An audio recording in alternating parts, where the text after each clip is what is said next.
Hi நமஸ்தே, நான் உங்க friend Jaya Srinivasan. Welcome to veggies recipe. இன்னைக்கு ரெசிபி வந்து ஈவினிங் டீ டைம் ஸ்நாக்காகவும் சாப்பிடலாம், நம்ம சாப்பாடு தொட்டும் சாப்பிடலாம். பக்கோடா பண்ண போறோம். என்னது மாலை பட்சத்துல பக்கோடாவான்னு கேக்குறீங்களா? ஆனியன் பக்கோடா கிடையாது, வாழைப்பூ பக்கோடா பண்ண போறோம். நல்லா மொறு மொறுன்னு செம்ம டேஸ்டா இருக்கும். ரொம்ப ஈஸியா குவிக்கா பண்ணிடலாம். வாங்க எப்படி பண்ணுதுன்னு பார்ப்போம். இந்த சவுண்டே உங்களுக்கு தெரியுதா? எவ்வளோ மொறுமொறுன்னு வந்திருக்கு பக்கோடா அப்படின்னு சொல்லிட்டு கண்டிப்பாக டெம்ட் ஆகும் இது பார்க்குற எல்லாருக்குமே. வாழைப்பூ வாங்கினாலும் அதுலேருந்து கொஞ்சமாக எடுத்து வச்சுட்டு இந்த பக்கோடா பண்ணாமல் இருக்கவே மாட்டீங்க. அந்த அளவுக்கு ரொம்ப டேஸ்ட்டாக நல்லா மொறுமொறுன்னு இருக்கும். கையில் எடுத்து நொறுக்கி காமிக்கிறேன் பாருங்க, எப்படி அப்படியே தூளாகுது பார்த்தீங்களா? அப்போ எந்த அளவுக்கு மொறுமொறுன்னு இருக்கும் நீங்களே பாருங்க. வாழைப்பூ பக்கோடா பண்ணுறதுக்கு இந்த வாழைப்பூ எடுத்து வச்சிருக்கேன். ஃபுல் பூ தேவையில்லை, அதாவது நம்ம கொஞ்சம் எடுத்துக்கிட்டா போதுமானது. பிகினர்ஸ்க்காக எப்படி க்ளீன் பண்ணணும் அப்படின்னு நான் காமிக்கிறேன். இந்த மேலே இருக்கிற அந்த எதலை எடுத்துட்டு உள்ள இருக்கு பாத்தீங்களா அந்த பூ, இதை வந்து கையில அப்படி மாதிரி பிரிச்சு எடுத்துக்கலாம். இந்த பூவோட இந்த டிப்ல வந்து லேசா அப்படி தேய்ச்சிங்கன்னா அது கொஞ்சம் லூஸ் ஆயிடும். அதுக்குள்ள வந்து ஒரு ஹார்டான ஒரு ஸ்டெம் இருக்கும், அது பேரு கள்ளன் அப்படின்னு சொல்லுவாங்க. அது வந்து ஹார்டா இருக்கும், வேகவும் வேகாது, வயிற்றுக்கும் நல்லதில்லை. இந்த கண்ணாடி மாதிரி இருக்கிறதையும் அந்த ஸ்டெம் மாதிரி இருக்கு பாத்தீங்களா, அதையும் ரிமூவ் பண்ணிடணும். இது வந்து வேகாது. இப்போ நமக்கு பகோடாக்கு தேவையான அளவுக்கு நம்ம பிரிச்சு எடுத்துக்கலாம். இன்னைக்கு நான் பண்ண போற பக்கோடாக்கு ஒரு 7-8 மடல் பிரிச்சு இந்த பூவை நம்ம கிளீன் பண்ணி எடுத்துக்கிட்டா போதும். ஒரு பவுல்ல 1 கப்பு கடலை மாவு, 1/4 கப்பு அரிசி மாவு, தேவையான அளவுக்கு உப்பு, 1/4 டீஸ்பூன் மஞ்சத்தூள், 1 டீஸ்பூன் மிளகாத்தூள், 1/4 டீஸ்பூன் பெருங்காயம் ஆட் பண்ணிக்கலாம். நம்ம வாழைப்பூ கிளீன் பண்ணி வச்சிருக்கோம் இல்லையா, ஆக்சுவலாக அது கிளீன் பண்ணிட்டு 1 கப்பு தண்ணியில கொஞ்சோண்டு மோர் ஆட் பண்ணி அதுல போட்டு வச்சிட்டோம்னா கருக்காம இருக்கணும். அந்த மாதிரி போட்டு வச்சிருந்தேன்.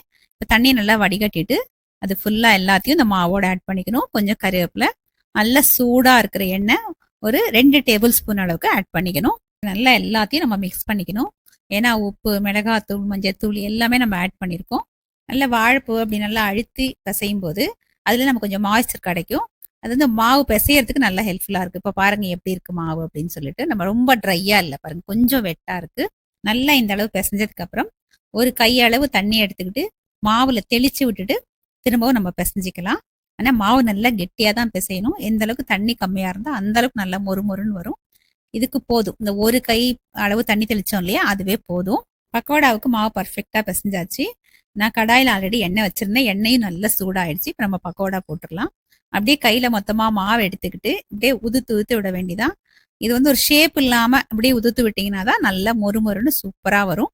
பக்கோடா போடுறதுக்கு முன்னாடி ஹை ஃப்ளேம்ல வச்சு எண்ணெயை நல்லா சூடு பண்ணிக்கணும். பக்கோடா எண்ணெயில போடும்போது மீடியம் ஃப்ளேம்ல வச்சுக்கணும். கொஞ்ச நேரம் கழிச்சு இந்த மாதிரி எல்லாத்தையும் திருப்பி விடணும்.